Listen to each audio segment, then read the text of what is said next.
നമസ്കാരം. മലയാളി വാർത്ത ഇൻസൈറ്റിലേക്ക് സ്വാഗതം. 2 ദിവസങ്ങൾക്ക് മുൻപാണ് കൊല്ലം വിജിലൻസ് കോടതി ശബരിമല സ്വർണ്ണക്കൊള്ളയുമായി ബന്ധപ്പെട്ട രേഖകൾ എൻഫോഴ്സ്മെൻറ്റ് ഡയറക്ടറേറ്റിന് കൈമാറാൻ ഉത്തരവിട്ടത്. എൻഫോഴ്സ്മെൻറ്റ് ഡയറക്ടറേറ്റിനോട് കേസന്വേഷണവുമായി മുന്നോട്ടു പോകാനും കോടതി നിർദ്ദേശിച്ചു. തൊട്ടുപിന്നാലെ സ്വർണ്ണക്കൊള്ളക്കേസിലെ വിവരങ്ങളുടെ സർട്ടിഫൈഡ് കോപ്പി കൈമാറണമെന്നാവശ്യപ്പെട്ട് പ്രത്യേക അന്വേഷണ സംഘത്തിന് കത്ത് കൈമാറി എൻഫോഴ്സ്മെൻറ്റ് ഡയറക്ടറേറ്റ്. കേസുകളുടെ FIRകൾ, റിമാൻഡ് റിപ്പോർട്ടുകൾ ഉൾപ്പെടെയുള്ളവയുടെ പകർപ്പാണ് എൻഫോഴ്സ്മെൻറ്റ് ഡയറക്ടറേറ്റ് ആവശ്യപ്പെട്ടിരിക്കുന്നത്. കൊല്ലം വിജിലൻസ് കോടതി ജഡ്ജി C. മോഹിത്താണ് സുപ്രധാന ഉത്തരവ് പുറപ്പെടുവിച്ചത്. അതേ ദിവസം ഉച്ചകഴിഞ്ഞ് ഹൈക്കോടതി രൂക്ഷമായ വിമർശനം അന്വേഷണ സംഘത്തിന് നേർക്ക് തിരിച്ചു. N. വാസു ഉൾപ്പെടെ 3 പ്രതികളുടെ ജാമ്യാപേക്ഷ തള്ളിക്കളഞ്ഞുകൊണ്ടുള്ള വിധിയിലാണ് പ്രത്യേക അന്വേഷണ സംഘത്തെ കോടതി അതിരൂക്ഷമായി വിമർശിച്ചത്. ഹൈക്കോടതിയുടെ വിമർശനങ്ങൾക്ക് പിന്നാലെ നമ്മൾ കേട്ടത് സുപ്രധാനമായ 2 അറസ്റ്റുകൾ. ഈ കേസിലെ ഏറ്റവും സ്വാധീന ശക്തിയുള്ള സ്മാർട്ട് ക്രിയേഷൻസ് ഉടമ പങ്കജ് ഭണ്ഡാരിയെയും മറുവശത്ത് ബെല്ലാരിയിലെ സ്വർണ്ണ വ്യാപാരി ഗോവർദ്ധനെയും അറസ്റ്റ് ചെയ്തുവെന്ന വാർത്ത. എന്നാൽ നേരത്തെ തയ്യാറാക്കിയിരുന്ന പദ്ധതിയുടെ ഭാഗമായിരുന്നു ഈ അറസ്റ്റുകൾ എന്ന് വ്യക്തം. എൻഫോഴ്സ്മെൻറ്റ് ഡയറക്ടറേറ്റ് അന്വേഷണത്തിലേക്ക് കടന്നു വന്നത് പ്രത്യേക അന്വേഷണ സംഘത്തിന് വലിയ പ്രഹരമായി.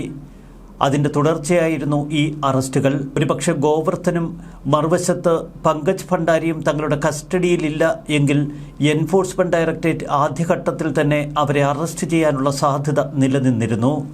എൻഫോഴ്സ്മെൻറ്റ് ഡയറക്ടറേറ്റിന് മുൻപ് തന്നെ അവരെ പിടികൂടുകയായിരുന്നു SITയുടെ ലക്ഷ്യം.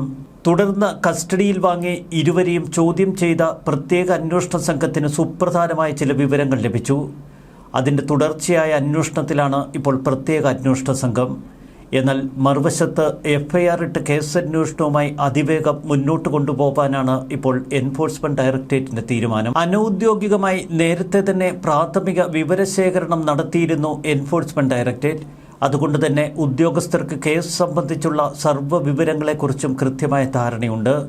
ഇതിൻ്റെ തുടർച്ചയായി ഗോവർദ്ധനും പങ്കജ് ഭണ്ഡാരിയും കസ്റ്റഡിയിലാകാനുള്ള സാധ്യത നിലനിൽക്കെ എൻഫോഴ്സ്മെൻറ്റ് ഡയറക്ടറേറ്റിൻ്റെ തലയ്ക്ക് മുകളിലൂടെ അവരെ കസ്റ്റഡിയിലെടുക്കുകയായിരുന്നു പ്രത്യേക അന്വേഷണ സംഘം. കള്ളപ്പണം വെളുപ്പിക്കൽ നിരോധന നിയമപ്രകാരം അന്വേഷണം നടത്തുകയാണ് ഇപ്പോൾ എൻഫോഴ്സ്മെൻറ്റ് ഡയറക്ടറേറ്റിൻ്റെ ലക്ഷ്യം.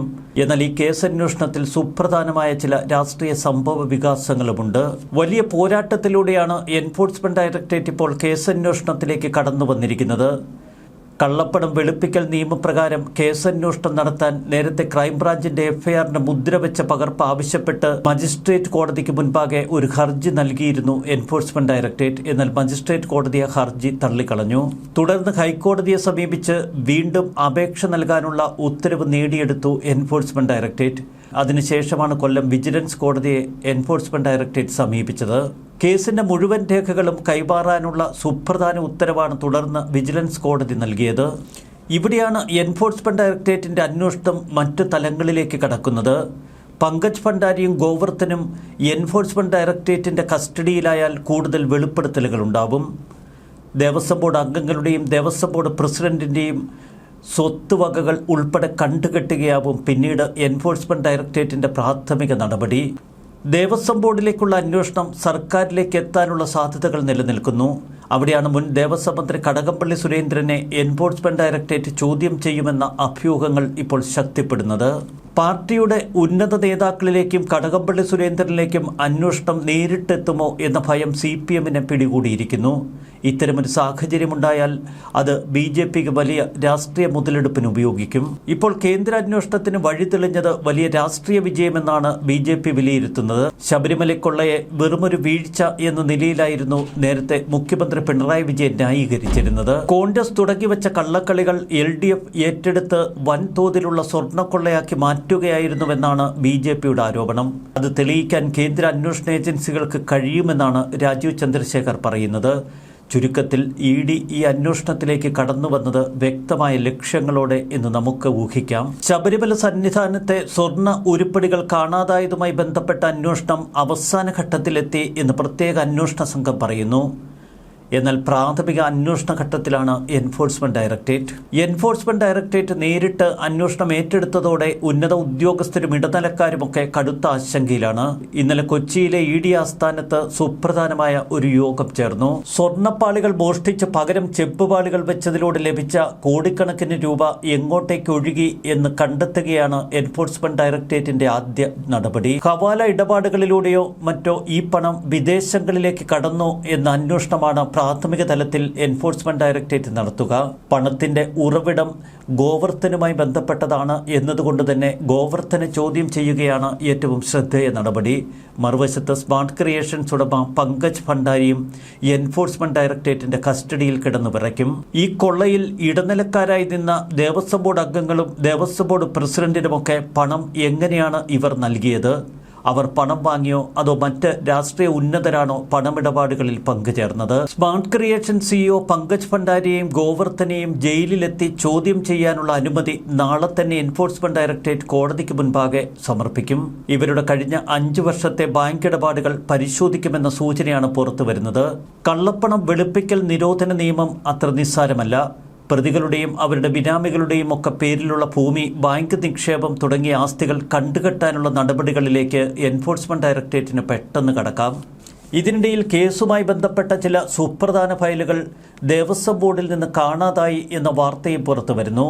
ഏതെങ്കിലും തലത്തിലുള്ള അട്ടിമറികൾ നടന്നിട്ടുണ്ടോ എന്ന അന്വേഷണത്തിലാണ് ഇപ്പോൾ പ്രത്യേക അന്വേഷണ സംഘം. എന്നാൽ തെളിവുകൾ കത്തിച്ചു കളഞ്ഞാലും ഡിജിറ്റൽ തെളിവുകൾ വീണ്ടെടുക്കാൻ എൻഫോഴ്സ്മെന്റ് ഡയറക്ടറേറ്റിന് കഴിയും.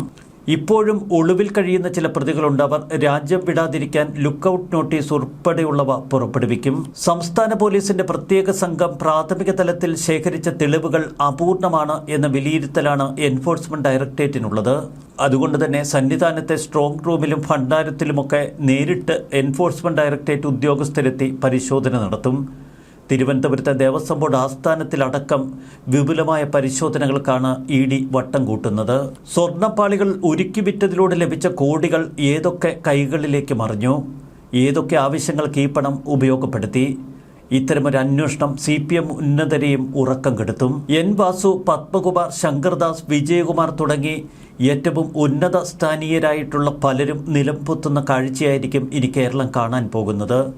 മറുവശത്ത് സർക്കാരിലേക്ക് കൂടി എൻഫോഴ്സ്മെന്റ് ഡയറക്ടറേറ്റ് തിരിഞ്ഞാൽ അതിൻ്റെ ഭയാനകമായ ഭവിഷ്യത്തുകൾ CPM അനുഭവിക്കേണ്ടി വരും. വിജയമല്ല പൂശിയിരുന്നത് 24 ക്യാരറ്റ് സ്വർണമാണ് എന്നതിൻ്റെ തെളിവുകൾ ഹൈക്കോടതിയിൽ തന്നെയുണ്ട്. നേരത്തെ ഹൈക്കോടതിക്ക് മുൻപാകെ N. വാസുവിൻ്റെ അഭിഭാഷകനും പത്മകുമാറിൻ്റെ അഭിഭാഷകനും പറഞ്ഞത് അന്ന് സ്വർണം പൊതിഞ്ഞതിൻ്റെ രേഖകൾ ഔദ്യോഗിക ഫയലുകളിലൊന്നുമില്ല എന്നാണ്. എന്നാൽ നേരത്തെ തന്നെ ദേവസ്വം ബോർഡ് വിജയമല്യയ്ക്ക് സ്വർണം പൂശാനുള്ള അനുമതി തേടിയുള്ള അപേക്ഷ ഹൈക്കോടതിയിൽ നൽകിയിരുന്നു. തുടർന്ന് അതിൻ്റെ വിശദാംശങ്ങൾ ഹൈക്കോടതിക്ക് മുൻപാകെ സമർപ്പിച്ചിരുന്നു. ആ രേഖ തന്നെയാണ് ഇപ്പോൾ സുപ്രധാന തെളിവായി മാറുന്നതും. ഇപ്പോൾ ഈ സ്വർണ്ണക്കൊള്ളയുമായി ബന്ധപ്പെട്ട പ്രതികളുടെ ബിനാമി ആസ്തികളെക്കുറിച്ചുള്ള പ്രാഥമിക പരിശോധനയും എൻഫോഴ്സ്മെന്റ് ഡയറക്ടറേറ്റ് ആരംഭിച്ചു കഴിഞ്ഞു. കഴിഞ്ഞ കുറേ കാലമായി കേരളത്തിലെ അന്വേഷണത്തിൽ പേരുദോഷമുണ്ടാവുകയാണ് എൻഫോഴ്സ്മെന്റ് ഡയറക്ടറേറ്റിന്. അതുകൊണ്ട് തന്നെ വലിയ തോതിൽ അന്വേഷണം നടത്തി ഈ കേസ് തെളിയിച്ചെടുക്കാനുള്ള ശ്രമം ആണ് എൻഫോഴ്സ്മെന്റ് ഡയറക്ടറേറ്റിന്റെ ഭാഗത്തു നിന്നിപ്പോൾ കാണുന്നത്. സന്നിധാനത്തെ സ്ട്രോങ് റൂമിൽ നിന്ന് വിരമിച്ച ഉദ്യോഗസ്ഥരുടെ കാലയളവിൽ കാണാതായ സ്വർണത്തിന്റെ വിവരങ്ങളും എൻഫോഴ്സ്മെന്റ് ഡയറക്ടറേറ്റ് തേടിയിട്ടുണ്ട്. ചുരുക്കത്തിൽ ഇപ്പോൾ മോഷണം പോയ 2 സ്വർണ്ണപ്പാളികളുടെ കാര്യത്തിൽ മാത്രമായിരിക്കില്ല കേന്ദ്ര അന്വേഷണ ഏജൻസികളുടെ ലക്ഷ്യം. മറ്റ് സ്വർണ്ണക്കൊള്ളയും ശബരിമല സന്നിധാനവുമായി ബന്ധപ്പെട്ട തട്ടിപ്പുകളുമൊക്കെ കേന്ദ്ര അന്വേഷണ ഏജൻസിയുടെ പരിധിയിലേക്ക് എത്തും. ചുരുക്കത്തിൽ അത്ര എളുപ്പമല്ല ഈ സ്വർണ്ണക്കൊള്ളയിൽ നിന്ന് തടിയൂരി രക്ഷപ്പെടാൻ ഉന്നതർക്ക്. വലിയ പിടിമുറുക്കി എൻഫോഴ്സ്മെന്റ് ഡയറക്ടറേറ്റ് കടന്നു വരുമ്പോൾ സ്വത്തടക്കം ഇനി EDയുടെ വലയിൽപ്പെടും. ഇതുതന്നെയാണ് ഈ കേസിന്റെ നിർണായക നീക്കവും. ന്യൂസ് ഡെസ്ക് മലയാളി വാർത്ത.